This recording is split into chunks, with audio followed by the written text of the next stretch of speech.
Photosynthesis and higher plant का ये 5वां और आखिरी लेक्चर है। इसमें हम लोग पढ़ेंगे कि एटीपी और एनएडीपीएच का यूज कहाँ होता है। हमने पढ़ रखा था कि एटीपी और एनएडीपीएच बनने का प्रोसेस क्या है, और उस प्रोसेस को मैं एक बार रिकैप कर देना चाहता हूँ कि कैसे एटीपी और एनएडीपीएच बन रहा था।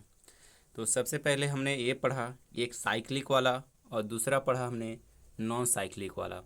साइक्लिक वाला में क्या इन्वॉल्व होता है, तो केवल और केवल PS1 इन्वॉल्व होता है, और नॉन साइक्लिक में PS1 और PS2 दोनों इन्वॉल्व होते हैं। NADPH कहाँ पे बनता है? NADPH बनता है नॉन साइक्लिक में। और ATP कहाँ बनता है? तो ATP बनता है साइक्लिक में और नॉन साइक्लिक में। अगर आपसे पूछा जाएगा केवल ATP कहाँ बनता है, तो केवल ATP बनता है साइक्लिक में। ATP और NADPH दोनों कहाँ पे बनते हैं, तो दोनों बनते हैं नॉन साइक्लिक में। अब आपसे पूछा जाएगा कि ATP और NADPH का आखिर यूज क्या है, तो मैं डायरेक्ट उस टाइम भी बता चुका था कि ATP और NADPH का काम क्या है, ग्लूकोज बनाने का काम है। अब ग्लूकोज कैसे बन रहा है, तो इसके लिए कुछ फेज आएंगे, और जहाँ पे इसका यूज हो रहा होगा उस रिएक्शन को हम पढ़ेंगे डार्क रिएक्शन। तो सबसे पहले हमने लाइट रिएक्शन को पढ़ा। लाइट रिएक्शन का प्रोडक्ट क्या है? लाइट रिएक्शन का प्रोडक्ट है ATP और NADPH। लाइट रिएक्शन का प्रोडक्ट क्या है? ATP और NADPH। तो ये लाइट रिएक्शन का प्रोडक्ट है। डार्क रिएक्शन का प्रोडक्ट क्या है? तो डार्क रिएक्शन का प्रोडक्ट है ग्लूकोज। डार्क रिएक्शन का प्रोडक्ट क्या है? ग्लूकोज है। तो सबसे पहले हम लोग लाइट रिएक्शन को पढ़ रहे हैं। तो लाइट रिएक्शन को हमने पढ़ रखा है। सबसे पहले यहाँ पर ATP और NADPH को बना रखा है, और इस ATP और इस NADPH का यूज करके हम क्या करने वाले हैं, हम ग्लूकोज बनाने वाले हैं। अब देखते हैं कैसे कैसे चीज़ें चलती है। अब हम बढ़ते हैं डार्क रिएक्शन की ओर, और डार्क रिएक्शन को ही बोला जाता है बायोसिंथेटिक फेज। क्या बोला जाता है? बायोसिंथेटिक फेज बोला जाता है। और कार्बन साइकिल भी बोल सकते हैं। और कार्बन साइकिल 2 प्रकार के होते हैं। अब कुछ मैं थोड़ा सा बता देना चाहता हूँ कार्बन साइकिल कितने प्रकार के होते हैं। कार्बन साइकिल होते हैं 2 प्रकार के, एक होता है C4 और एक होता है C3। 2 प्रकार के प्लांट पाए जाते हैं, एक होता है C4, एक होता है C3। तो अब दोनों प्रकार के प्लांट के बारे में थोड़ा थोड़ा जानकारी मैं दूंगा, ठीक है। इससे पहले कि NCERT के कुछ लाइन हैं उसको जल्दी से ख़त्म करते हैं। इसके बाद हम पहुँचेंगे C3 मेथड और C4 मेथड।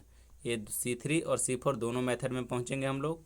और इससे पहले कुछ NCERT के लाइन है उसको जल्दी से पढ़कर यहाँ पे ख़त्म करते हैं। यहाँ पे देखिए बात बोल रहा है कि we learned that the product of light reaction are ATP, NADPH and oxygen. क्या क्या प्रोडक्ट है यहाँ पे देख सकते हैं कि लाइट रिएक्शन का प्रोडक्ट क्या है। तो प्रोडक्ट ऑफ लाइट रिएक्शन जो है वो ATP, NADPH और क्या है, ऑक्सीजन है। तो यहाँ से आप देख सकते हैं अच्छे से, इसको मैं अंडरलाइन कर दे रहा हूँ। Product of light reaction are ATP, NADPH and oxygen. ATP और NADPH का यूज कहाँ पे हो रहा है, ऑक्सीजन का कहाँ पे यूज हो रहा है, ये आपको पता होगा। ऑक्सीजन जो है यहाँ पे मैं बता रखा था कि ऑक्सीजन जो है वो डिफ्यूज कर जाता है क्लोरोप्लास्ट से। जैसे कि मैं बता रखा था आपको कि ये क्लोरोप्लास्ट का ऐसे मेम्ब्रेन है। तो क्लोरोप्लास्ट के मेम्ब्रेन से यहाँ पे क्या बन रहा था, तो यहाँ पे पानी का ब्रेकडाउन हो रहा था, H2O का ब्रेकडाउन हो रहा था, और क्या बन रहा था, H+ और ऑक्सीजन बन रहा था। ठीक है, ये इक्वेशन बैलेंस नहीं है, कोई इक्वेशन को बैलेंस कर लेंगे। 2H यहाँ पे लिख देंगे, यहाँ पर एक ऑक्सीजन आ जाएगा। तो और यहाँ पे H+ है। H+ का काम किस लिए हो रहा था, कंसंट्रेशन ग्रेडियंट को मेंटेन करने का काम हो रहा था। कंसंट्रेशन ग्रेडियंट को इंक्रीज कर रहा था। और ऑक्सीजन क्या करता है कि ऑक्सीजन इस क्लोरोप्लास्ट के मेम्ब्रेन से बाहर निकलकर डिफ्यूज हो जाता है, और यही एटमॉस्फेयर में बाद में चला जाता है। तो यहाँ तक हमने पढ़ रखा, बहुत अच्छा। आगे देखते हैं यहाँ पे क्या बोल रहा है कि नेक्स्ट, यहाँ इस चीज़ को देखेंगे, आगे देखते हैं। आगे बोल रहा है कि अब इस ATP और NADPH का यूज करके हमें क्या करना है कि ATP और NADPH का यूज करके हमें क्या करना है, खाना को बनाना है। खाना को बनाने का मतलब क्या है, ग्लूकोज को बनाना है। और ग्लूकोज को बनाने का मतलब है कि वो एक प्रकार का क्या है, शुगर है, एक प्रकार का शर्करा है। शर्करा आप समझते हैं, ठीक है, वो शुगर ही होता है। तो इस फेज को बोला जाता है बायोसिंथेटिक फेज बोला जाता है, और इसी फेज को बोला जाता है डार्क रिएक्शन। आगे यहाँ पर कुछ डार्क रिएक्शन के बारे में बोला गया है कि क्या डार्क रिएक्शन मिसनोमर है। तो यहाँ पे देखिए क्या बोला गया है कि this process does not directly depend on the presence of light but dependent on the product of light reaction. हाँ भाई, हमें ग्लूकोज बनाना है, तो ग्लूकोज बनाने के लिए क्या हमें एटीपी का ज़रूरत पड़ रहा है? इस लाइन का मतलब यही बोल रहा है। इस लाइन का मतलब ये है कि क्या हमें ग्लूकोज बनाना है। अब ग्लूकोज बनाने के लिए क्या हमें एटीपी की ज़रूरत है? तो हाँ भैया, एनर्जी करेंसी की तो ज़रूरत पड़ेगा तो ग्लूकोज बनाने के लिए, तो ग्लूकोज बनाने के लिए एटीपी की ज़रूरत है। तो ये लाइट रिएक्शन का जो प्रोडक्ट है इसी का यूज हो रहा है किस में? इसी का यूज हो रहा है डार्क रिएक्शन में। तो यहाँ पे आगे लाइन क्या कहता है कि you may wonder how this could be verified. It is simple, immediately after light become unavailable the biosynthetic phase continue for some time. यहाँ पे क्या बोला गया है कि एक कैसे पॉसिबल है, तो यहाँ पर आप इसको कैसे वेरीफाई करेंगे, यहाँ पर ये बात लिखा गया है। तो जैसे कि आपको पता होगा कि जैसे ही लाइट जाता है तो लाइट जाने के बाद ये बायोसिंथेटिक फेज कुछ टाइम के लिए चलता है और इसके बाद ये भी बंद हो जाता है। क्यों बंद होगा? क्योंकि बाद में इसके पास एटीपी और एनएडीपीएच प्रेजेंट नहीं रहेंगे। तो मेन काम क्या है बायोसिंथेटिक फेज को चलाने के लिए? एटीपी और एनएडीपीएच को ज़रूरत होना, एटीपी का प्रेजेंस होना, तभी तो वो चल पाएगा। अब एटीपी कब बनेगा? एटीपी लाइट रिएक्शन में बनेगा। क्या लाइट नहीं रहेगा तो फिर भी डार्क रिएक्शन होंगे? तो होंगे, लेकिन सम टाइम के लिए, कुछ टाइम के लिए, जब तक उसके पास एटीपी और एनएडीपीएच प्रेजेंट हो, जब तक उसके पास एटीपी और एनएडीपीएच प्रेजेंट हो। तो यहाँ तक आपको समझ में आ गया होगा मैं क्या बताना चाह रहा था, और हो सकता है आप अच्छे से समझ गए होंगे, अच्छे से सुन रहे होंगे। तो और ये लेक्चर आपको तभी फ़ायदा करने वाला है जब आपने एक बार कायदे से एनसीईआरटी को पढ़ रखा है या तो फिर कायदे से लेक्चर ले रखा है, नहीं तो इतना आसान नहीं होगा समझना। अगर आप फर्स्ट टाइम में समझ पा रहे होंगे तो समझिए कि ये बहुत ही बड़ी अचीवमेंट है आपकी। तो यहाँ से देख सकते हैं नेक्स्ट बात, हालांकि मैं काफ़ी आसान लैंग्वेज का यूज कर रहा हूँ तो आपको समझ में आना चाहिए और आ भी रहा होगा, और एक बार आपने पढ़ रखा है तो काफ़ी आसान हो जाता है, आपको रिवाइज करने के लिए काफ़ी ज़्यादा हेल्पफुल है, बहुत ज़्यादा हेल्पफुल है। यहाँ पे देख सकते हैं आप, इसको 2x में देख लें, 3x में देख लें अगर अवेलेबल हो तो, लेकिन जैसे भी रिवाइज करना हो आपको रिवाइज यहाँ पे कर सकते हैं। यहाँ पे देख सकते हैं नेक्स्ट, यहाँ पे मैं बात बता रखा हूँ क्या यहाँ पे है, देखिए कि let us now see how ATP and NADPH are used in the biosynthetic phase. We saw earlier that CO2 is combined with H2O to produce CH2ON। ये फार्मूला जो है किसको रिप्रेजेंट कर रहा है? ये फार्मूला रिप्रेजेंट कर रहा है कार्बोहाइड्रेट का। ये कार्बोहाइड्रेट का एम्पिरिकल फार्मूला है, ये सिंपल फार्मूला है। एन के जगह आप क्या रख सकते हैं? एन के जगह क्या रख सकते हैं? तो एन के जगह ही क्या रख सकते हैं? एन के जगह यहाँ पे ग्लूकोज बनाना है तो एन के जगह आपको 6 रखना होगा। तो एन के जगह 6 रखेंगे तो C6H12O6 बन जाएगा। तो CO2 पानी के साथ कंबाइन होकर ग्लूकोज बनाता है। क्या इसमें एटीपी का खर्चा है? तो हाँ खर्चा है। अच्छा, बहुत अच्छा। तो कैसे पता चलेगा कि ये जो CO2 है इसका रिडक्शन होता है? तो CO2 का रिडक्शन होता है, रिडक्शन कौन कराता है? रिडक्शन कराता है पानी। रिडक्शन कौन कराता है? पानी। तो CO2 का रिडक्शन हो रहा है, रिडक्शन में H+ कौन दे रहा है? H+ दे रहा है वाटर। CO2 का रिडक्शन होगा तो H+ कौन देगा इसको? पानी देगा ना। अब H2O की जगह मान लीजिए कि आपके पास H2S प्रेजेंट है, तो CO2 का रिडक्शन करेगा तो H2S वाला ना H+ इसको देगा, ठीक है। तो यहाँ जो CO2 है, ये CO2 जो है, ये CO2 का यूज कहाँ पे हो रहा है? इस CO2 का यूज हो रहा है ग्लूकोज को बनाने में, और ये जो पानी से जो बचा है ऑक्सीजन, ये ऑक्सीजन निकल रहा है बाहर। ये बात मैं तीसरा बार बता रहा हूँ कि जो पानी का ऑक्सीजन है उस बाहर जा रहा है। तो आपसे पूछा जाएगा कि क्या पौधे जो हैं वो CO2 को लेते हैं और ऑक्सीजन छोड़ते हैं, तो क्या CO2 वाले ऑक्सीजन को छोड़ते हैं? नहीं, ये पानी वाले ऑक्सीजन को छोड़ते हैं। ये बात पता चल गया। अब देखिए यहाँ पे आगे बोल रहा है, कुछ बात यहाँ पर बोल रहा है कि एक साइंटिस्ट थे जिनका नाम क्या है? Melvin kelvin. तो मेल्विन केल्विन नाम के एक साइंटिस्ट थे, और इनके बारे में मैं इंट्रोडक्शन में शुरुआत में ही बता चुका था कि जब वर्ल्ड वार चल रहा था तो वर्ल्ड वार के दौरान रेडियो एक्टिविटी का बहुत खतरनाक यूज करके लोगों ने क्या किया? लोगों ने बहुत ही खतरनाक खतरनाक बम बनाए। आपको याद होगा कि आपने पढ़ रखा होगा पहले के यहाँ पे कि नागासाकी और एक और जो शहर है जापान का, वहाँ पे बम गिराया गया था।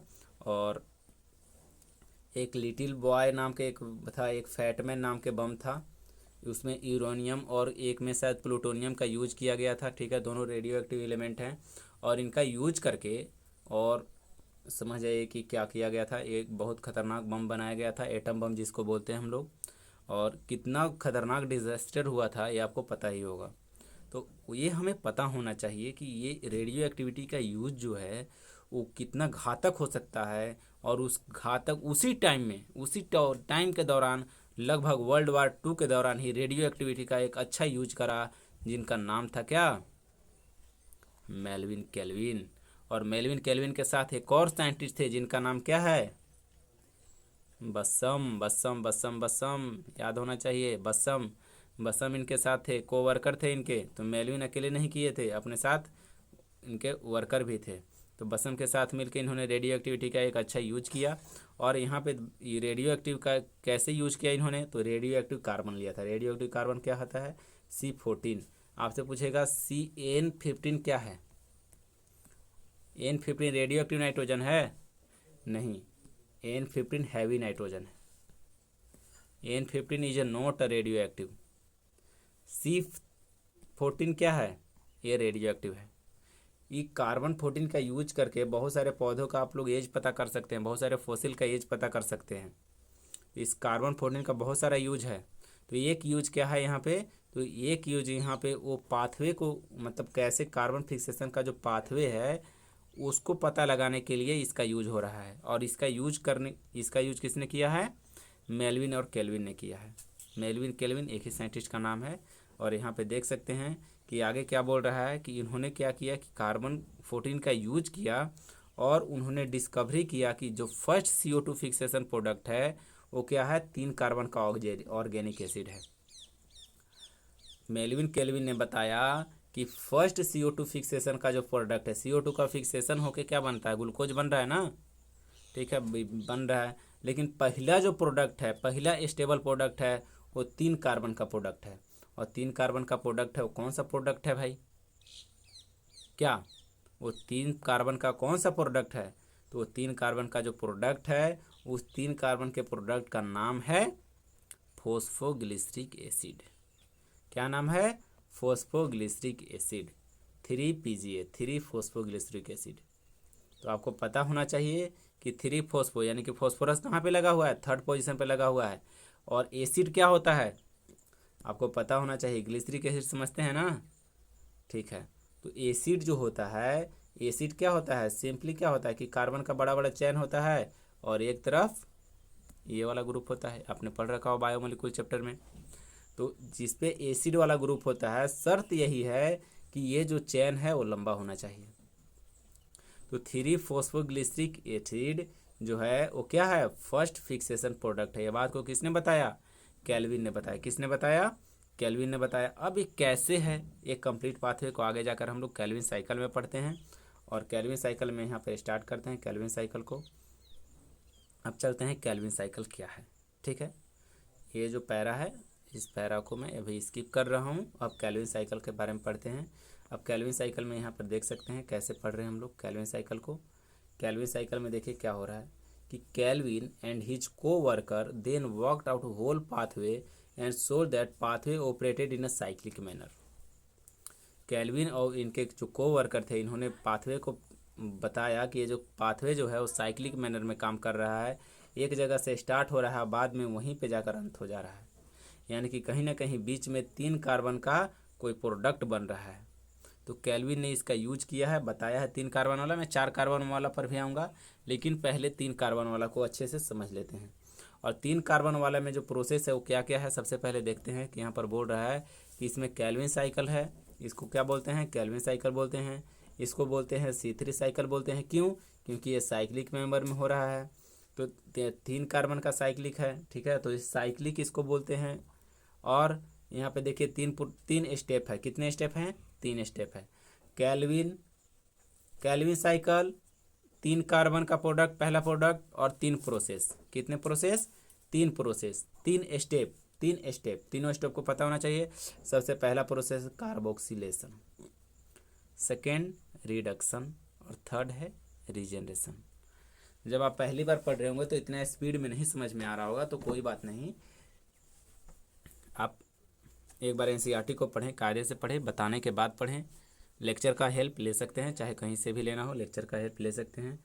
आगे डिटेल के लेक्चर तो इस पे आना फ़िलहाल मुश्किल है, बट मैं डाल दूंगा। अगर आप रिक्वेस्ट करेंगे तो मैं डाल सकता हूँ। फ़िलहाल एनसीईआरटी करते हैं। एनसीईआरटी में सबसे पहले यहाँ पर देख रहे हैं कार्बोक्सिलेशन। कार्बोक्सिलेशन में यहाँ पर क्या बोल रहा है कि कार्बोक्सिलेशन में क्या हो रहा है, नाम से क्या पता चल रहा है, कार्बोक्सिलेशन वर्ड से आपको क्या पता चलता है? कुछ आप इंटरप्रेट कर पा रहे हैं कार्बोक्सिलेशन वर्ड से? कार्बोक्सिलेशन, कार्बोक्सिलेशन का मतलब क्या? CO2 का ऐड होना क्या? तो कार्बोक्सिलेशन में यहाँ पर बोल रहा है कि carboxylation is the fixation of CO2 into a stable organic intermediate. और कार्बोक्सिलेशन में क्या होता है कि कार्बोक्सिलेशन में देखिए, सबसे पहला यहाँ पर आपको चार्ट से बताता हूँ, ठीक है, इसके बाद वहाँ पे वर्डिंग पे चलते हैं। सबसे पहला प्रोसेस है कार्बोक्सिलेशन, यही साइकिल है, यही साइकिल है। ये देखिए 5 कार्बन का सबसे पहला यहाँ पर प्रोडक्ट है रूबिस्को। रूबिस्को के बारे में मैं बता देना चाहता हूँ कि रूबिस्को जो है, रूबिस्को पर मैं बाद में भी आऊँगा, अभी मैं बता देना चाहता हूँ बस कि रूबिस्को जो है एक प्रकार का क्या है, रूबिस्को जो है, रूबिस्को एक प्रकार का क्या है, प्रोटीन है। और ये जो प्रोटीन है ये प्लांट किंगडम में सबसे ज़्यादा पाया जाता है। मोस्ट अबुडेंट पिगमेंट पूछेगा प्लांट किंगडम में तो उसका नाम है रूबिस्को, और मोस्ट अबुडेंट पिगमेंट अगर पूछेगा एनिमल किंगडम में तो जिसका नाम है कोलाजेन। तो कोलाजेन जो है वो एनिमल और प्लांट्स के रिस्पेक्टिव यहाँ पर बात हो रहा है। तो आगे यहाँ पर देख सकते हैं रूबिस्को, राइबोलोज 1,5,20 फॉस्फेट। तो राइबोलोज 1,5,20 फॉस्फेट जो है यहाँ पे सबसे पहला प्रोसेस है, इसमें कार्बोक्सिलेशन हो रहा है। यानी कि 5 कार्बन का चीज़ है, यहाँ से CO2 आ रहा है, तो ये कार्बोक्सिलेशन होना इसी को बोलते हैं। इसमें क्या बना रहा है कि ये 6 कार्बन का प्रोडक्ट बनाना चाहिए था इसको, लेकिन 6 कार्बन का प्रोडक्ट न बनाकर ये 3 कार्बन का प्रोडक्ट बना रहा है। तो 3 कार्बन का प्रोडक्ट बना रहा है, तो कैसे पता चला कि ये 6 कार्बन आना चाहिए ना, तो यहाँ पर 2 से मल्टीप्लाई कर देंगे तो 2 मॉलिक्यूल ऑफ 3 फॉस्फोग्लिसरेट यहाँ पे बनेंगे। तो यहाँ पे कार्बोक्सिलेशन देख रहे हैं, तो कार्बोक्सिलेशन से यहाँ पे 5 कार्बन का है, 5 कार्बन से एक और कार्बन का ऐड हो रहा है, और यहाँ पे देख सकते हैं कि यहाँ पे 2 बार साइकिल चल रहा है, तो 3 फॉस्फोग्लिसरिक एसिड। इसके बाद जब यहाँ पर ग्लिसरेट है, नाम से पता चल रहा होगा यहाँ पर ग्लिसरेट है ना, ठीक है, ग्लिसरेट है, एक प्रकार का क्या है, ईस्टर है, क्या है, ईस्टर है ना, ठीक है। तो यहाँ पे देखने के लिए आपको पता चल रहा होगा कि ये क्या है, ग्लिसरेट है। जैसे कि आप लोग ऐसे बोलते हैं कि एसिड है, ठीक है, तो एसिड है, तो एसिड है, तो एसिड से क्या बनता है, एसीटेट बनता है, ठीक है। तो उसी प्रकार से ये क्या है, ग्लिसरेट है। जैसे कि यहाँ पे C+O-, ये आयन होता ना है, तो यहाँ पे देख सकते हैं आप 3 फॉस्फोग्लिसरेट है। इसके बाद ग्लिसरेट में क्या हो रहा है, यहाँ पे रिडक्शन हो रहा है। रिडक्शन होने के बाद यहाँ पे बना रहा है ट्राइओज फॉस्फेट, और ट्राइओज फॉस्फेट का नाम क्या है, PGAL, फॉस्फोग्लिसरेल्डिहाइड। लास्ट में ए लग रहा है तो ये क्या है, अल्डिहाइड है। तो अब आपको पता होना चाहिए कि ग्लिसरेट एक एसिड डेरिवेटिव है ना, एसिड डेरिवेटिव है, ध्यान से यहाँ पर देखते हैं, एसिड डेरिवेटिव है, इसमें एसिड आ रहा है, और एसिड है यहाँ पे क्या जा रहा है, यहाँ पे अल्डिहाइड आ रहा है। तो आपको मैं सिंपल बता देना चाहता हूँ कि यहाँ जो एसिड है, एसिड का जब रिडक्शन होता है, छोटा सा जब रिडक्शन करेंगे तो वो अल्डिहाइड में कन्वर्ट होगा। अल्डिहाइड को भी छोटा सा रिडक्शन करते हैं तो वो किस में कन्वर्ट होना चाहता है, वो अल्कोहल में कन्वर्ट होना चाहता है। लेकिन सिंपली आप यहाँ पे ध्यान देते हैं तो जो रिडक्शन हो रहा है, तो रिडक्शन प्रोसेस में एसिड का रिडक्शन होके, ग्लिसरेट का रिडक्शन होके यहाँ पे क्या बना रहा है, अल्डिहाइड बना रहा है, ट्राइओज फॉस्फेट बना रहा है। और ट्राइओज फॉस्फेट का नाम क्या है, PGAL। ट्राइओज फॉस्फेट का नाम क्या है, PGAL। इसके बाद देखते हैं थर्ड स्टेप। थर्ड स्टेप को बोलते हैं रीजनरेशन। ये भी कितना कार्बन का है, ये भी 3 कार्बन का है, ये भी 3 कार्बन का है, ये कितना 5 कार्बन का है। और रीजनरेशन स्टेप में यहाँ पर देखते हैं क्या होता है। रीजनरेशन स्टेप में फिर से यहाँ पे 5 कार्बन का एक और प्रोडक्ट बन जाता है। तो यहाँ पे रीजनरेशन प्रोडक्ट में फिर से ये ट्रायोज फॉस्फेट जो है यहाँ पे 5 कार्बन का प्रोडक्ट बन जाता है। ट्रायोज फॉस्फेट से यहाँ पर देख सकते हैं कि एक CO2 यहाँ से इधर देता है, एक CO2। तो एक बार साइकिल चलेगा तो एक CO2 यहाँ इसको देगा इसमें, और यहाँ पे 2 कार्बन का प्रोडक्ट बनेगा और फिर से 3 कार्बन का किसी प्रोडक्ट के साथ मिल के और फिर से यहाँ पे RUBP बना देते हैं। तो सबसे पहले हमें ये पता करना होगा कि ये जो साइकिल चल रहा है तो इस साइकिल में कितने ATP का यूज हो रहा है और कितने ATP का यूज हो रहा है, कितने NADPH का यूज हो रहा है। तो NADPH का यूज हमें पढ़ना है और ATP का यूज को पढ़ना है। तो इसको पढ़ने से पहले यहाँ पे कुछ पैरा छूट गया था, उसको देखते हैं और बाद में हम ATP और NADPH को काउंट करते हैं।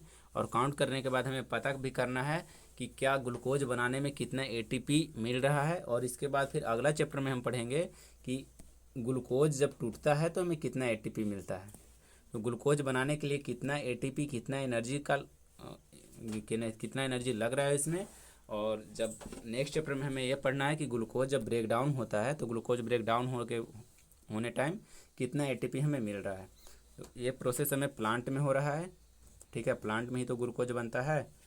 तो आगे इससे पहले हम इस केल्विन साइकिल को पढ़ेंगे, थोड़ा डिटेल में यहाँ पर पढ़ रहे हैं कार्बोक्सिलेशन प्रोसेस को, जो कि सबसे पहला प्रोसेस है। तो कार्बोक्सिलेशन प्रोसेस में देख रहे हैं कि यहाँ पर क्या हो रहा है, CO2 का फिक्सेशन हो रहा है एक स्टेबल ऑर्गेनिक एसिड में। उस स्टेबल ऑर्गेनिक एसिड का नाम क्या है, ग्लिसरेट। क्या नाम है, ग्लिसरेट। यहाँ पे देख सकते हैं ग्लिसरेट ही तो नाम है, ठीक है। तो उस स्टेबल एसिड का नाम क्या है, ग्लिसरेट। नेक्स्ट यहाँ पे देखते हैं आगे क्या बोल रहा है कि कार्बोक्सिलेशन किसका हो रहा है, तो RUBP का। तो RUBP में जब हम यहाँ पे CO2 जब हम मिलाते हैं तो यहाँ पे क्या बनता है, ग्लिसरेट बनता है। कौन सा ग्लिसरेट, 3-फॉस्फोग्लिसरेट। कौन सा ग्लिसरेट, 3-फॉस्फोग्लिसरेट। तो RUBP का कार्बोक्सिलेशन से क्या मिलता है, ग्लिसरेट। कितना कार्बन का है, 3 कार्बन का। ये बात पता होना चाहिए। This reaction is catalysed bye enzyme RUBP carboxylase which result in the formation of 2 molecule of 3-PGA। ये जो रिएक्शन है ये कैटलाइज किसके द्वारा होता है, RUBP कार्बोक्सिलेज के द्वारा। यहाँ पे देख सकते हैं कि ये जो रिएक्शन है इसको कैटलाइज करने के लिए एक एंजाइम लगता है जिसका नाम है RUBP कार्बोक्सिलेज। जिसका नाम क्या है, RUBP कार्बोक्सिलेज। क्योंकि कार्बोक्सिलेशन हो रहा है तो कार्बोक्सिलेज जब ये ऑक्सीजनेशन जैसे काम करेगा तो ऑक्सीजनेज, तो रूबिस्को जो है वो कार्बोक्सिलेशन जैसे भी काम करता है और ऑक्सीजनेशन जैसे भी काम करता है, दोनों जैसे काम करता है। लेकिन कब ऑक्सीजनेशन जैसे काम करेगा और कब इसका कार्बोक्सिलेशन होगा, इसको अलग अलग केस में पढ़ते हैं। सबसे पहले पढ़ रहे हैं हम लोग इसका क्या, सबसे पहले इसमें हम कार्बोक्सिलेशन को पढ़ रहे हैं। तो रूबिस्को का क्या हो रहा है, यहाँ पे देख सकते हैं कौन सा एंजाइम का यूज हो रहा है, यहाँ पे RUBP कार्बोक्सिलेज, ठीक है। इसका फुल फॉर्म अगर बात करते हैं तो RUBP कार्बोक्सिलेज ऑक्सीजनेज होता है। लेकिन जब कंसनट्रेशन जो है वो CO2 और ऑक्सीजन का कितना होता है, तो CO2 का ऑक्सीजन का अगर कंसनट्रेशन बराबर है तो ये जो काम करेगा कार्बोक्सिलेशन जैसे काम करेगा। क्योंकि जो बाइंडिंग अफिनिटी होता है रूबिस्को का वो CO2 के साथ ज़्यादा होता है रेदर देन O2। ये बात आपको पता होना चाहिए। नेक्स्ट यहाँ पे बोल रहा है कि this reaction is catalysed by the enzyme RUBP carboxylase which result in the formation of 2 molecule of 3-PGA। This enzyme also has an oxygenation activity it would be more correct to call it RUBP carboxylase और rubisco. यहाँ तक line समझ में आ गया होगा, मैं इसको decode पहले ही कर चुका था। नेक्स्ट यहाँ पे चलते हैं रिडक्शन स्टेप। रिडक्शन स्टेप में क्या बोल रहा है कि रिडक्शन स्टेप में यहाँ पे देख रहे होंगे कि रिडक्शन में these are a series of reaction that lead to the formation of glucose. मतलब एक ग्लूकोज बनाने का जो रिएक्शन का सीरीज है उसी के बीच का एक स्टेप है रिडक्शन। और रिडक्शन स्टेप में आपको मैं बताया था कि एसिड का रिडक्शन होगा और किस में कन्वर्ट होगा, अल्डिहाइड में। तो यहाँ पे आप अपना कॉपी में लिख सकते हैं कि ये है एसिड डेरिवेटिव है ये, और यहाँ पे ये क्या है, ये है अल्डिहाइड। ठीक है, तो एसिड से किस में कन्वर्ट हो रहा है, एल्डिहाइड में कन्वर्ट हो रहा है। और यहाँ पे क्या हो रहा है, यहाँ पे रिडक्शन हो रहा है। एसिड का रिडक्शन करते हैं तो इसमें किस में कन्वर्ट होगा, ये तो एल्डिहाइड में कन्वर्ट होगा ना। और जब इसमें कन्वर्ट हो रहा होगा तो यहाँ पे कुछ ना कुछ एटीपी का खर्चा हो रहा होगा, कुछ एनएडीपीएच का खर्चा हो रहा होगा। तो एनएडीपीएच का क्या हो रहा है, ऑक्सीडेशन हो रहा है, और इसका ऑक्सीडेशन होकर क्या बना दे रहा है, एनएडीपी प्लस बना दे रहा है। इसका भी ऑक्सीडेशन हो रहा है, एडीपी बना दे रहा है। तो एटीपी और एनएडीपीएच का ऑक्सीडेशन हो रहा है, और ये जो प्रोसेस है एसिड है इसका रिडक्शन हो रहा है, और इसका रिडक्शन होके यहाँ पे क्या बना देगा, यहाँ पे एल्डिहाइड बना दे रहा है। इस बात को आपको पता होना चाहिए, कहाँ पे एल्डिहाइड बना रहा है, कहाँ पे एसिड बना रहा है। तो कहाँ से एसिड का रिडक्शन होकर एल्डिहाइड बनाएगा। तो एक साइकिल जब चलेगा तो एक साइकिल में यहाँ पर देख सकते हैं कितना एटीपी लगेगा। चूँकि यहाँ पर एक साइकिल तो यहाँ पर कितने थे, 2 थे ना, 2 फॉस्फोग्लिसराइड थे, यहाँ पे 2 एटीपी लगेंगे, 2 एनएडीपीएच का यूज होगा यहाँ पे। तो यूज जो हो रहा है कितना एटीपी का, इस रिडक्शन स्टेप पे कितना एटीपी का यूज हो रहा है, 2 एटीपी का यूज हो रहा है। और कितना एनएडीपीएच का यूज हो रहा है, 2 एनएडीपीएच का यूज हो रहा है। अगला प्रोसेस होता है रीजनरेशन, और रीजनरेशन प्रोसेस में भी 1 एटीपी का यूज होता है। रीजनरेशन प्रोसेस में कितना एटीपी का यूज होता है, 1 एटीपी का यूज होता है। तो जब एक साइकिल को हमको चलाना है, यहाँ से यहाँ तक चलाना है, यानी कि हम बात करते हैं एक ग्लूकोज मॉलिक्यूल है, और एक ग्लूकोज मॉलिक्यूल में जब एक साइकिल को हमको यहाँ से यहाँ तक चलाना पड़ेगा, तो सबसे पहले एक साइकिल में कितना CO2 का फिक्सेशन हो रहा है, तो एक साइकिल में 1 CO2 का फिक्सेशन हो रहा है। एक साइकिल में कितना CO2 का फिक्सेशन हो रहा है, 1 CO2 का फिक्सेशन हो रहा है। ऐसे ऐसे जब 6 साइकिल चलेंगे, कितने साइकिल चलेंगे, 6 साइकिल जब चलेंगे तब जाकर यहाँ पर एक ग्लूकोज बनेगा। तो एक ग्लूकोज बनाने के लिए साइकिल को 6 साइकिल चलाना पड़ेगा। क्योंकि यहाँ पे सुक्रोज बन रहा है, तो सुक्रोज बनाने के लिए यहाँ पे 12 साइकिल को चलना पड़ेगा। तो यहाँ पे आपको पता होना चाहिए। तो एक ग्लूकोज आपको बनाना है, तो यहाँ पे देख सकते हैं 6 साइकिल, और एक साइकिल में हम लोग एटीपी को काउंट करेंगे। तो एक साइकिल में एटीपी को काउंट करेंगे तो एटीपी यहाँ पर कितने हो गए, 2 एटीपी और 2 NADH2। तो 2 एटीपी यहाँ से और 1 एटीपी यहाँ से। तो टोटल जो एक साइकिल में एटीपी लग रहे हैं वो कितना लग रहे हैं, 3 एटीपी लग रहे हैं। और कितना NADH2, 2 NADH2। एक साइकिल के मैं बात किया हूँ, एक साइकिल के बात किया हूँ, तो एक साइकिल में 3 एटीपी और 2 NADH2। इसी प्रकार से 6 साइकिल में, तो 6 साइकिल में टोटल कितना हो जाएंगे, 18 एटीपी हो जाएंगे। 76 18 होता ना है, तो 18 एटीपी हो जाएंगे एक कितना 6 साइकिल में। और कितने NADH2 हो जाएंगे, तो 12 NADH2 हो जाएंगे। तो 18 एटीपी और 12 NADH2 यहाँ कैसे आया आपको समझ में आएगा, बहुत अच्छा। नेक्स्ट यहाँ पे देखते हैं टर्म है रिडक्शन। तो रिडक्शन स्टेप को हमने पढ़ लिया था। इसमें क्या बोल रहा है कि 2 molecule of ATP for phosphorylation and 2 NADPH for reduction पर CO2 मॉलिक्यूल फिक्स्ड। एक CO2 को फिक्सेशन कराने के लिए 2 एटीपी लग रहा है, किस स्टेप पे, रिडक्शन प्रोसेस पे। और रीजनरेशन प्रोसेस पे कितना एटीपी लग रहा है, 1 एटीपी लग रहा है। तो रीजनरेशन प्रोसेस पे कितना हो रहा है, 1 एटीपी लग रहा है। तो ये आपको पता होना चाहिए। ये क्या करता है, RUBP का फॉस्फोराइलेशन करता है। तो साइकिल कंटिन्यू चलते रहे इसी प्रकार से। RUBP को तो बनना भी जरूरी है ना, RUBP बनना जरूरी है, तबे तो बाद में इस RUBP से फिर से यहाँ पर CO2 आके फिर से इसका फिक्सेशन होगा, और फिर पे यहाँ पे क्या बनाएगा, फॉस्फोग्लिसरेट बनाएगा। ये बात पता होना चाहिए कि रीजनरेशन स्टेप पे 1 एटीपी, रिडक्शन स्टेप पे 2 एटीपी और 2 NADPH2 2 जगह। कार्बोक्सिलेशन स्टेप पे कितने एटीपी, तो कोई एटीपी नहीं। मोस्ट क्रूशियल स्टेप पूछेगा आपसे तो कौन है, कार्बोक्सिलेशन। मोस्ट क्रूशियल स्टेप आपसे पूछेगा तो कौन है, carboxylation. Carboxylation is the most crucial step of Calvin cycle. क्या कैल्विन साइकिल कुछ पता चला क्या होता है, कैल्विन साइकिल को क्या बोलते हैं, C3 साइकिल बोलते हैं। इसका डिस्कवरी किसने किया, मेल्विन कैल्विन ने किया। कौन सा कार्बन का यूज किया, कार्बन 14 का यूज किया था। कार्बन 14 क्या हैवी कार्बन है या रेडियो एक्टिव कार्बन है, तो कार्बन 14 जो है वो रेडियो एक्टिव कार्बन है। कब किया था इन्होंने ये काम, तो ये वर्ल्ड वार सेकेंड के दौरान किया था। वर्ल्ड वार सेकेंड एंड कब हुआ, लगभग 1945। यहाँ तक पता चल गया। अब मैं बताया था कि 6 CO2 का फिक्सेशन होकर एक ग्लूकोज बनता है, तो इसमें 18 एटीपी और 12 NADPH का यूज होगा।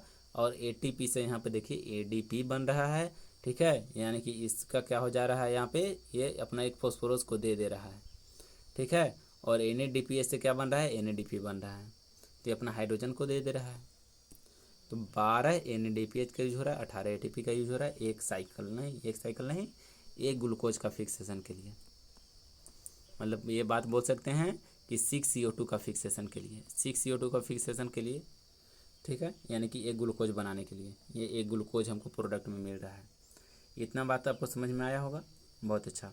नेक्स्ट हम चलते हैं टर्म, क्या हो अगर मैं C3 में जो रूबिस्को है, आपने यहाँ देख रखा था, ये रूबिस्को जो है, रूबिस्को कितना कार्बन का है, रूबिस्को कितना कार्बन का है, 5 कार्बन का। RUBP कितना कार्बन का है, RUBP दोनों जैसे काम करता ना है, तो RUBP जो है मान लीजिए 5 कार्बन का है।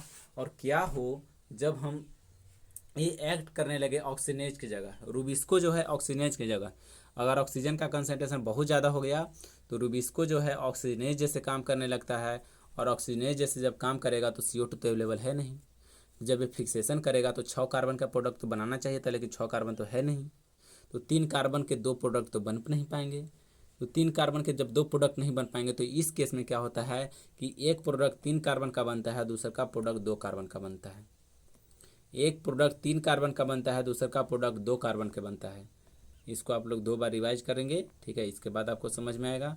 तो यहाँ पे चलते हैं, एक प्रोडक्ट जो है कितना कार्बन का बन रहा है, 3 कार्बन का। एक जो प्रोडक्ट है 2 कार्बन का बन रहा है, और जो 3 कार्बन का जो प्रोडक्ट बन रहा है उसको हम लोग क्या बोलते हैं, उसको बोलते हैं ग्लिसरेट।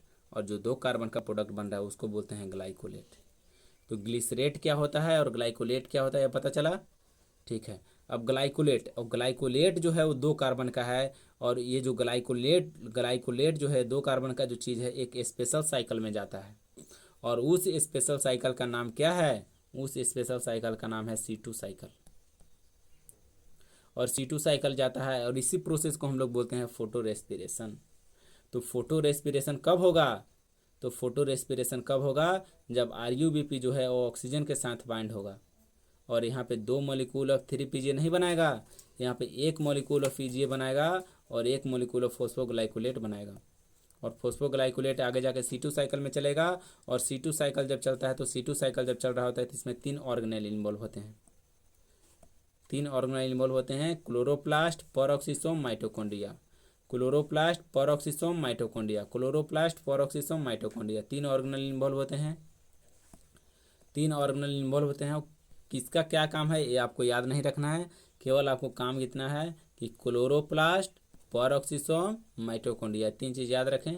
ठीक है, मैं एक्स्ट्रा बता सकता हूँ बट एक्स्ट्रा तो आएगा नहीं तो कोई मतलब बनता नहीं है। तो सबसे पहले 3 ऑर्गेनल आप याद रखेंगे, ऐसे ही CPM, ये भी एक्स्ट्रा ही है, क्लोरोप्लास्ट, पेरोक्सिसोम, माइटोकॉन्ड्रिया। तो फॉस्फोग्लाइकोलेट आ गया, यहाँ पे चल गया, आपको समझ में आ गया फॉस्फोग्लाइकोलेट। अब फॉस्फोग्लाइकोलेट, अब जो 3 कार्बन का ग्लिसरेट बना था ना, इसका क्या होगा, तो इसका वही होगा जो C3 साइकिल में हो रहा था काम, क्या।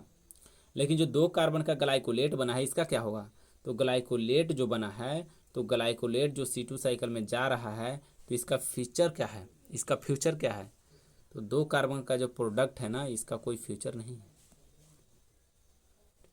ठीक है, 2 कार्बन का जो प्रोडक्ट है किसे किसे होकर गुजर रहा है, CPM। सबसे पहले क्या बनाएगा, ग्लाइकोलेट बनाएगा। ठीक है, यहाँ पे देख सकते हैं ग्लाइकोलेट बनाया, ग्लाइकोलेट के बाद ग्लाइऑक्जिलेट के बाद फिर ग्लाइसिन, सेरिन, आगे कुछ ना कुछ बनाते रहते हैं। तो इस सब से हमको मतलब नहीं है, आपको सिर्फ इतना से मतलब है कि ये ग्लाइकोलेट बना रहा है, और ग्लाइकोलेट जो है 2 कार्बन का है। और C2 साइकिल में क्या ATP बनाएगा, फिर नहीं। C2 साइकिल में क्या कोई ATP का यूज होगा, C2 साइकिल में क्या कोई ATP का यूज होगा,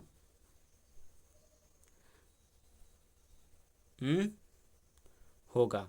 तो यहाँ पे देख सकते हैं कि ATP का यूज होता है। देखिए यहाँ पर लिखा हुआ है कि C2 साइकिल में ATP का यूज हो रहा है।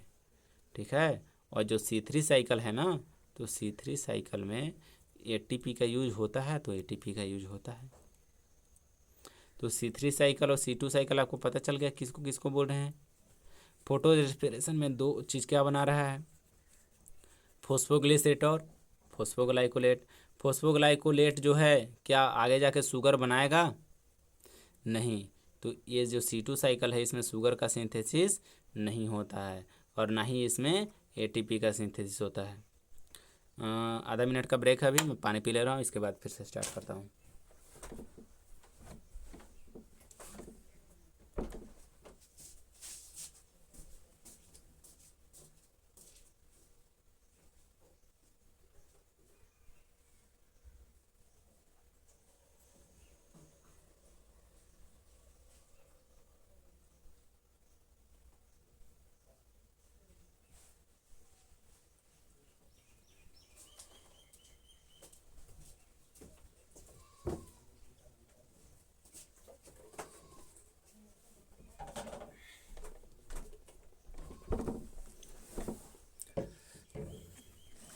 हाँ, तो यहाँ पे हम लोग C2 साइकिल पढ़ चुके थे।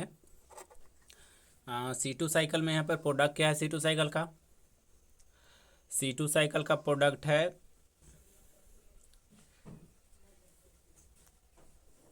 प्रोडक्ट याद नहीं रखना, छोड़ दीजिए, प्रोडक्ट मत याद रखिए, बस इतना याद रखिए कि C2 साइकिल में एक जो प्रोडक्ट बन रहा है वो ग्लाइकोलेट बन रहा है। बस एक प्रोडक्ट जो है ग्लाइकोलेट बन रहा है, बस इतना ही याद रखिए। तो C2 साइकिल समझ में आया, C3 साइकिल समझ में आ गया अच्छे से, C2 साइकिल समझ में आ गया। नेक्स्ट चलते हैं C4 साइकिल। C4 साइकिल के लिए एक स्पेशल बात है कि C4 साइकिल आखिर होता कहाँ है।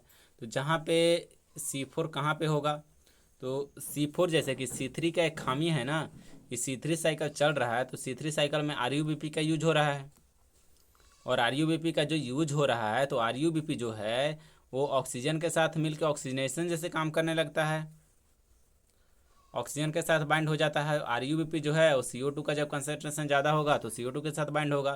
तो एक इसके साथ गलत बात हो रहा है, ठीक है। जब ऑक्सीजन का अवेलेबिलिटी बहुत ज़्यादा है तो वो गलत काम कर दे रहा है, वो ना ही उस प्रोसेस से कुछ फ़ायदा हो रहा है प्लांट को, केवल और केवल ATP का यूटिलाइजेशन हो रहा है। इस चीज़ से बचने के लिए प्लांट ने अपना एक मैकेनिज्म डेवलप किया, और जिस मैकेनिज्म का नाम था C4, और जो C4 है उस मैकेनिज्म को बोलते हैं C4 साइकिल। और उस C4 साइकिल में कुछ होते हैं, ठीक है, कुछ ऐसी चीज़ें हैं, कुछ ऐसी बातें हैं जो कि उसको ऑक्सीडेशन से बताता है, जो उसको RUBP को ऑक्सीजन से बाइंड होने नहीं देता है। कोई भी ऐसा प्लांट नहीं है जिसमें C3 साइकिल नहीं चलेगा, C3 साइकिल चलेगा, लेकिन C4 साइकिल में क्या होता है, जो यहाँ पे CO2 के साथ बाइंड हो रहा ना है, तो यहाँ CO2 के साथ ही बाइंड होगा C4 में, यहाँ पे कोई ऑक्सीजन बीच में नहीं आ जाएगा। ये होता है स्पेशल बात होता है, और स्पेशल टाइप का एक अनाटोमी प्रोड्यूस करता है कौन? C4 प्लांट, और जिसको बोलते हैं हम लोग क्रांज अनाटोमी बोलते हैं। और क्रांज अनाटोमी हम लोग पढ़ेंगे आगे जाकर, उस पढ़ेंगे, ठीक है। कुछ स्पेशल प्रकार को उसमें सेल पाए जाते हैं C4 प्लांट में, जैसे कि C3 प्लांट है ना, तो C3 प्लांट में सब जितना भी प्रोसेस हो रहा था ना, वो कौन सा सेल में हो रहा था? वो हो रहा था मेजोफिल सेल में। ये कहाँ पे हो रहा था? मेजोफिल सेल में। लेकिन जब हम आगे पढ़ते हैं C4 प्लांट, तो C4 प्लांट में हमें दो प्रकार के सेल पढ़ेंगे, और एक स्पेशल प्रकार का सेल है जिसका नाम है बंडल शीथ सेल। क्या नाम है? Bundle sheath cell. तो बंडल शीथ सेल को पढ़ेंगे, और दूसरा पढ़ेंगे हम लोग मेजोफिल सेल के बारे में भी पढ़ेंगे। तो मेजोफिल भी पढ़ना है और बंडल शीथ भी पढ़ना है, तो मेजोफिल और बंडल शीथ दोनों के बारे में पढ़ेंगे। और सबसे पहले इसका हम लोग अनाटोमी को देखते हैं, और कुछ पैरा है, उस पैरा को सबसे पहले यहाँ पे ख़त्म करते हैं, और इसके बाद C4 साइकिल में एंट्री करते हैं। यहाँ पे बोल रहा है कि इन C4 plant photo respiration does not occur. C4 plant में फोटो रेस्पिरेशन नहीं होता है। क्यों नहीं होता है? क्योंकि यहाँ पे बोला गया है कि they have a mechanism that increase the concentration of CO2 H enzyme site.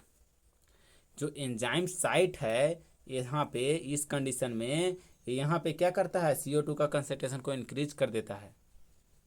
अब CO2 का कंसंट्रेशन इंक्रीज कर देगा, तो CO2 का जब कंसंट्रेशन को इंक्रीज करेगा, तो CO2 का कंसंट्रेशन को इंक्रीज करेगा तो किससे बाइंड होगा? RUBP CO2 के साथ बाइंड होगा। तो यही बोल रहा है। तो वहाँ पे क्या होता है कि यहाँ पर बोल रहा है जब C4 साइकिल होता है तो C4 साइकिल में क्या होता है कि जो फर्स्ट स्टेबल प्रोडक्ट है वो कितना कार्बन का होता है, 4 कार्बन का होता है। और उस 4 कार्बन का नाम क्या है, ऑक्जेलो एसिटिक एसिड। क्या नाम है, ऑक्जेलो एसिटिक एसिड। उस 4 कार्बन का नाम है ऑक्जेलो एसिटिक एसिड, ऑक्जेलो एसिटिक एसिड। बहुत अच्छा। तो ये किस में होता है, C4 मैकेनिज्म में होता है। तो सबसे पहले यहाँ पर क्या क्या पढ़े हैं उसको ध्यान दें। सबसे पहले हमने पढ़ा C3 प्लांट, इसके बाद पढ़ा C2 साइकिल, इसके बाद हमने पढ़ा क्या, C4। तो C4 हमने पढ़ रहे हैं और पढ़ रहे हैं। तो यहाँ पर क्या कर रहे हैं, C4 में मेरा काम क्या है कि C4 में काम क्या है कि ऑक्सीजन को नहीं आने देना है। ऑक्सीजन जब आ गया था RUBP से बाइंड करने तो वहाँ पे गड़बड़ बात हो गई थी। ठीक है, तो ऑक्सीजन को हमको रोकना है। ऑक्सीजन को रोकने के लिए हमें क्या करना पड़ेगा कि CO2 का कंसंट्रेशन को बढ़ा देंगे। और CO2 का कंसंट्रेशन बढ़ाने के लिए एक स्पेशल टाइप का एनाटोमी की जरूरत पड़ेगा, जिसको हम लोग बोलेंगे क्रांज एनाटोमी। 2 प्रकार के सेल होते हैं, इसीलिए मेजोफिल सेल होते हैं, एक बंडल सी सेल होते हैं। और दोनों जो सेल हैं वो CO2 का कंसंट्रेशन को कैसे इंक्रीज कर रहे हैं, कैसे हेल्प कर रहे हैं, ये हमें पता चलेगा। और इसको पता करने के लिए अब आगे चलते हैं हम लोग C4 साइकिल में। तो आगे चलते हैं C4 साइकिल। C4 साइकिल को यहाँ पे देखिए अच्छे से। अब देखिए C3 साइकिल जितना था ना सारा चीज़ वो मेजोफिल में ही हो जा रहा था। लेकिन जब C4 साइकिल हम लोग पढ़ते हैं तो C4 साइकिल में देखिए 2 प्रकार के सेल होते हैं। एक होता है मेजोफिल सेल और दूसरा होता है बंडल शीथ सेल। तो बंडल शीथ सेल जो हैं इसको बोल रहे हैं, और ये क्या है, ये मेजोफिल सेल है। तो मेजोफिल सेल और बंडल शीथ सेल और दोनों होते हैं देखिए एक दूसरे से अटैच होते हैं इस प्रकार से। और इनके जो बीच में क्या होता है, प्लाज्मोडेस्मेटल कनेक्शन है। ये दिख रहा है आपको, प्लाज्मोडेस्मेटल कनेक्शन है। और इसी कनेक्शन के थ्रू एसिड का ट्रांसपोर्ट हो रहा है। ठीक है, और ये है मेजोफिल सेल, ये है बंडल शीथ सेल। तो बंडल शीथ सेल में यहाँ पे चलेगा C3 साइकिल। देखिए ये C4 प्लांट का है फोटो, C4 प्लांट के पत्ता का फोटो है। और पत्ता के अंदर का चीज़ का यहाँ पर बताया गया है कैसे चीज़ें चल रही हैं। तो पत्ता में यहाँ पर देख सकते हैं ये जो है ये मेजोफिल है और ये क्या है, बंडल शीथ है। और ये दीवार जो है ना, ये दीवार लीक नहीं करता है भाई। इसमें ऐसा नहीं कि एयर लीक कर जा रहा है। एयर अगर बाहर से लीक करता तो इधर से ऑक्सीजन आ जाता ना, और ऑक्सीजन आके इसके साथ बाइंड नहीं करता। हाँ, तो इसीलिए ये जो है इम्परवियस है। ये जो वाल है कैसा है, बंडल शीथ का जो वाल है कैसा है, इम्परवियस है। ठीक है, इसीलिए यहाँ पे देखिए इसके साथ कनेक्शन बनाया हुआ है केवल। और यहाँ से देखिए क्या हो रहा है, सबसे पहले आपको यहाँ पर C4 साइकिल पढ़ने से पहले सबसे पहले एक बात करना होगा कि C4 साइकिल में ये जो है इसका नाम है मेजोफिल सेल। और मेजोफिल सेल के बारे में सबसे पहले पढ़ते हैं कि एटमॉस्फेरिक CO2 जो है वो आ रहा है मेजोफिल सेल में। और मेजोफिल सेल में एटमॉस्फेरिक CO2 जो है उससे क्या बन रहा है, एसिड बन रहा है। और एसिड जो है मतलब एक ही कार्बन के है, इसको क्या बोलते हैं हम लोग, हाइड्रोजन कार्बोनेट बोलते हैं। ठीक है, या सोडियम केवल बाइकार्बोनेट भी बोलते हैं, हाइड्रोजन बाइकार्बोनेट भी बोलते हैं, केवल बाइकार्बोनेट बोलते हैं। मान लीजिए कि ये बाइकार्बोनेट बनाया और ये जो कार्बोनेट फॉस्फोइनोल पाइरुवेट से बाइंड हुआ। फॉस्फोइनोल पाइरुवेट को क्या बोलते हैं, PEP बोलते हैं। और PEP ये कितने कार्बन का प्रोडक्ट है, PEP ये 3 कार्बन का प्रोडक्ट है। तो ये 3 कार्बन एक कार्बन, ये दोनों मिला के यहाँ पर फिक्सेशन हुआ, कितने का प्रोडक्ट बना है, 4 कार्बन का। 4 कार्बन का जो प्रोडक्ट है इसका नाम क्या है, अस्पार्टिक एसिड। इसका नाम है क्या है, अस्पार्टिक एसिड नाम है। ये जो अस्पार्टिक एसिड है फिर इसका क्या हो रहा है, यहाँ पर ट्रांसफर हो रहा है। 4 कार्बन का नाम अस्पार्टिक एसिड है, 4 कार्बन का नाम मैलिक एसिड है। तो आपको पता करना चाहिए कि मैलिक एसिड अस्पार्टिक एसिड ये सब आपस में इंटर कन्वर्टेबल है। ठीक है, तो यहाँ से ये जो क्या गया यहाँ पे अंदर गया 4 कार्बन का, 4 कार्बन का गया तो यहाँ से यहाँ पे डी कार्बोक्सिलेशन हुआ। और डी कार्बोक्सिलेशन का CO2 अलग गया। और ये जो CO2 अलग हुआ तो इस CO2 का यूज हो रहा है कैल्विन साइकिल में। और बाकी 3 कार्बन का जो एसिड बचा उसका ट्रांसपोर्ट हो जा रहा है, फिर उसका रिजनरेशन हो जा रहा है। और फिर से 3 कार्बन का जो एसिड है फिर से यहाँ पर अगला CO2 के से बाइंड करने का तैयार है। इसलिए इस पैरा को आप 1 बार 2 बार 3 बार देखेंगे तब जाकर समझ में आएगा। वाल बात करें तो बंडल शीथ का जो वाल है थिक होता है, मेजोफिल का सेल का वाल जो है थिन होता है। और यहाँ जो CO2 बना है यही केल्विन साइकिल में जा रहा है, फिर वही केल्विन साइकिल वाला प्रोसेस हमें पढ़ना होगा। सबसे पहले क्या होता है केल्विन साइकिल में? कार्बोक्सिलेशन, इसके बाद रिडक्शन, इसके बाद रीजनरेशन। बहुत अच्छा। तो 4 कार्बन का कंपाउंड आपको यहाँ पे बन रहा था, ठीक है, मैलिक एसिड या अस्पार्टिक एसिड, और फिर उसका ट्रांसपोर्ट हो रहा था बंडल सी सेल में। और बंडल सी सेल में कैसे CO2 का मैकेनिज्म बढ़ रहा है, CO2 का कंसंट्रेशन बढ़ रहा है, कौन सा मैकेनिज्म से? तो डिकार्बोक्सिलेशन हो रहा है, किस में? 4 कार्बन का प्रोडक्ट में।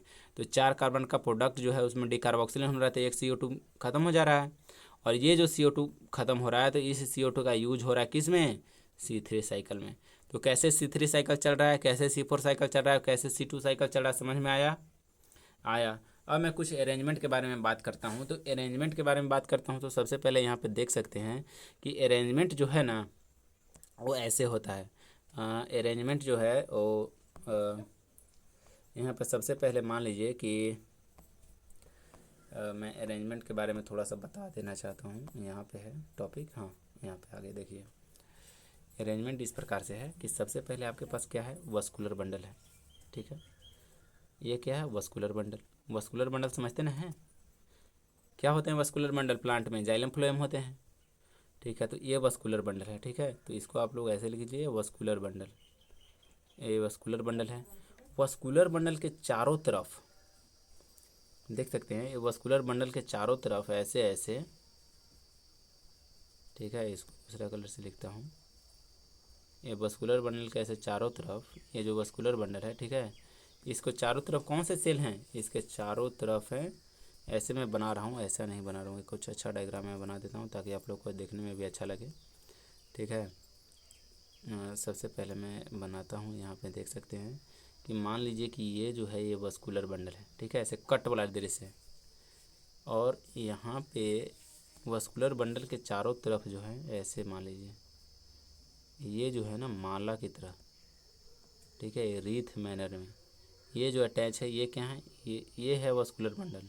अंदर वाला मैं पीला वाला का पीला से ही लिख सकता हूँ, पीला से लिख सकता हूँ। ये जो है ये वस्कुलर बंडल है, ठीक है। और ये जो हरा वाला है, हरा वाला का नाम क्या है? Bundle sheath, bundle sheath cell, ठीक है। अब आगे बोल रहा है कि बंडल शीथ सेल है। आगे बंडल शीथ सेल जो है वो पार्टिकुलर बंडल शीथ सेल के चारों तरफ क्या होगा? इसके चारों तरफ होगा क्या? इसके चारों तरफ होगा मेजोफिल सेल। अब इधर होगा मेजोफिल सेल। लेकिन एक और बात है, जो बंडल शीथ जो है वो बंडल शीथ का जो लेयर हो, कितना लेयर है? एक लेयर नहीं है, ये हो सकता है कि 2 लेयर भी हो। ये बंडल शीथ का हो सकता है कितना लेयर हो? 2 लेयर हो, 3 लेयर हो, सेवरल लेयर में हो सकते हैं। और बंडल शीथ का नेचर क्या है कि इसका वाल कैसा है? हमने पढ़ा था वहाँ पे बंडल शीथ का वाल कैसा है। ये मेजोफिल सेल है, बंडल शीथ सेल है। बंडल शीथ का वाल कैसा है? थिक है, इम्परवियस टू एयर है, गैस एक्सचेंज नहीं हो सकता है वहाँ से, ये आपको पता होना चाहिए। यहाँ पे देख सकते हैं लिखा हुआ है कि the bundle sheath cell may form several layers around the vascular bundle. They have characterized by having large number of chloroplast, thick wall, impervious to gaseous exchange, and no intercellular spaces. Intercellular spaces. Intercellular spaces यहाँ पे कुछ भी नहीं है, आपस में काफ़ी compact होते हैं, काफ़ी पैक होते हैं। और ये जो अरेंजमेंट मैं बनाया हूँ इस अरेंजमेंट को बोलते हैं क्रांज एनाटोमी। और क्रांच का मतलब होता है रीथ, रीथ का मतलब जैसे कि यहाँ पर मोती का माला ऐसे लटके ना है, तो उस प्रकार से इसमें क्रांच का मतलब रीथ, एक दूसरे से ऐसे अटैच है। और जो C4 है ना, C4 कहाँ पे पाए जाते हैं? C4 प्लांट वहाँ पे पाए जाते हैं जहाँ पे टेम्परेचर थोड़ा सा हाई हो, ठीक है, टेम्परेचर थोड़ा सा हाई हो। तो ट्रॉपिक रीजन पे ज़्यादा पाए जाते हैं C4 प्लांट। कहाँ पे पाए जाते हैं? ट्रॉपिक रीजन में। क्या C4 प्लांट का कोई नाम बता सकते हैं आप लोग? तो C4 प्लांट का नाम आप लोग को पता होगा, जिसका नाम यहाँ पे देख सकते हैं। एक नाम है मेज, मक्का, और दूसरा नाम है सोरगम। तो मक्का और सोरगम किसका नाम है? मक्का और सोरगम जो है वो किसका है? C4 प्लांट का एग्जाम्पल है। 2 एग्जाम्पल आप लोग याद रखेंगे, मेज, सोरगम। शुगर कैन भी बोल सकते हैं, शुगर कैन जो है वो C4 का है। तो यहाँ पर एग्जाम्पल यहाँ पे देख लीजिए, रट लीजिए। यहाँ पे एग्जाम्पल आप लोग रट लीजिए, याद कर लीजिए। C4 प्लांट मेज, sorghum और शुगर केन। देखते हैं ना, मक्का और ये शुगर केन का जो पत्ता है एक जैसा ही होता है। दोनों के दोनों कैसे हैं, मोनोकोट ही हैं, पत्ता एक जैसा है, तो ये क्या है, C4 प्लांट ही तो है। तो C4 प्लांट को आपने यहाँ पे देख रखा है और C4 साइकिल यहाँ पे देख रखा है। फोटो रेस्पिरेशन ये सब कहाँ पे हो रहा था, तो C2 साइकिल में हो रहा था। फोटो रेस्पिरेशन क्या एक अच्छा बात है, नहीं नहीं खराब बात है। अच्छा, किस में ज़्यादा प्रोडक्टिविटी मिलेगा, फोटो रेस्पिरेशन में ज़्यादा प्रोडक्टिव मिलेगा कि C3 साइकिल में ज़्यादा प्रोडक्टिव मिलेगा, C3 में मिलेगा। फोटो रेस्पिरेशन में ज़्यादा मिलेगा कि C4 में ज़्यादा मिलेगा, तो C4 में मिलेगा। तो प्लांट क्यों करना चाहे फोटो रेस्पिरेशन, फोटो रेस्पिरेशन से बचना चाहेगा ना। कुछ ऐसे प्लांट होते हैं जिसमें चलता है कैम्प पाथवे, ठीक है, किसमें क्या चलता है, जिसमें कैम्प पाथवे चलता है, ठीक है। तो कैम्प पाथवे में कैसे स्टोमेटा होते हैं, तो कैम्प पाथवे में संकेन स्टोमेटा होते हैं। कैसे स्टोमेटा होते हैं, संकेन स्टोमेटा होते हैं। और उसमें एक स्पेशल टाइप का मैकेनिज्म पाया जाता है। वो क्या मैकेनिज्म पाया जाता है, इसमें पढ़ना है एनसीईआरटी में, तो एनसीईआरटी में अभी हमें नहीं पढ़ना है। जब पढ़ना होगा कैम्प पाथवे के बारे में थोड़ा सा डिटेल में दिया गया है क्लास 12 के एनसीईआरटी में, वो लास्ट वाले इकोलॉजी वाले चैप्टर में। तो जब उस पढ़ेंगे तब पढ़ेंगे। यहाँ पे कैम्प पाथवे के बारे में कोई स्पेशल डिटेल नहीं है, तो हमें जानने की ज़रूरत नहीं है। चूँकि हम यहाँ पे एग्ज़ाम पॉइंट ऑफ व्यू से बात कर रहे हैं, इतना कम टाइम में इतना ज़्यादा कंटेंट आपको देना है, तो ये पॉसिबल नहीं है कि मैं हर एक चीज़ के बारे में डिस्क्राइब करके बताऊँ आपको। लेकिन हाँ, इतना मैं बता दे रहा हूँ कि इतना में से ही जब 100 सवाल आएंगे ना, तो 100 में से 99 जो सवाल होंगे इसी से होंगे। हो सकता है एक सवाल आपका अलग आ सकता है, लेकिन 99 सवाल यहीं से आएंगे, 100 में से 99 आएंगे यहाँ पे। तो मैं थोड़ा उल्टा लिख रखा था, सवाल के मैं बारे में बात कर रहा हूँ, आपके मार्क्स की नहीं बात कर रहा हूँ, ठीक है। हाँ, मार्क्स तो तभी आएंगे जब आप पढ़ेंगे अच्छा से, कायदे से काम करेंगे, एनसीईआरटी पढ़ेंगे बार बार। केवल मेरे एक बार बताने से थोड़े हो जाएगा, ये लेक्चर को 2 बार 3 बार देखेंगे, एनसीईआरटी पढ़ेंगे, एनसीईआरटी रिवाइज करेंगे, तब जाकर आपके मार्क्स अच्छे आएंगे। तो ये 99 क्वेश्चन का मैं गारंटी ले रहा हूँ, मार्क्स की गारंटी नहीं ले रहा हूँ। आते ही हैं, ट्रेंड है। अब क्या क्या हुआ, कभी नहीं आया तो कभी नहीं आया, तो सबके लिए नहीं आएगा, ठीक है। तो आपने C3 को पढ़ लिया, C4 को पढ़ लिया, क्रांज एनाटोमी को पढ़ लिया, ठीक है। अब कुछ कुछ बातें हैं जो मैं बता देना चाहता हूँ, ठीक है। टाइम हमारे पास और है, 8 मिनट है, 8 मिनट में कुछ कुछ टर्म है उसको मैं बता देना चाहता हूँ लास्ट में, ठीक है। कुछ कुछ फैक्टर हैं। ये जो चार्ट है, ये चार्ट को खुद से करना है, चार्ट को खुद से करना है, ठीक है। चार्ट इम्पोर्टेंट है, चार्ट अगर खुद से करना है, ठीक है। अगर एक बार पहले कर रखा है आपने, तो फिर से नया चार्ट लीजिए और नया चार्ट को फिर से कीजिए, ठीक है। हम यहाँ पे देख लीजिए, फैक्टर अफेक्टिंग द फोटोसिंथेसिस, ये टॉपिक है। और कौन कौन से फोटोसिंथेसिस को अफेक्ट करते हैं, तो फैक्टर टोटल कितने फैक्टर हमें पढ़ने हैं, तो टोटल देखिए इसमें कितने फैक्टर पढ़ने हैं। यहाँ पे लाइट है, और क्या है, लाइट का पढ़ना है, CO2 है, और क्या है, टेम्परेचर है, और वाटर है। तो 4 फैक्टर पढ़ने में, कितने फैक्टर पढ़ने हैं, 4 फैक्टर पढ़ने हैं। लाइट, वाटर, टेम्परेचर और CO2, 4 फैक्टर पढ़ने हैं। अब चारों फैक्टर के लिए क्या करूं, अभी मैं बता दूं। चलिए आज के लिए इतना ही रखते हैं, ठीक है। 4 फैक्टर पर मैं कभी टाइम मिला तो कर लूँगा, लेक्चर ले लूँगा, और नहीं तो कोई दिक्कत नहीं है, पढ़ लेंगे, बहुत ही आसान है। मेन टॉपिक तो क्लियर हो ही गया है। चलिए ठीक है, बहुत अच्छा। अगर कमेंट सेक्शन में बता दीजिएगा अगर आपको चौथा लेक्चर का ज़रूरत है तो, नहीं तो मेन टॉपिक यहाँ पे क्लियर हो चुके हैं।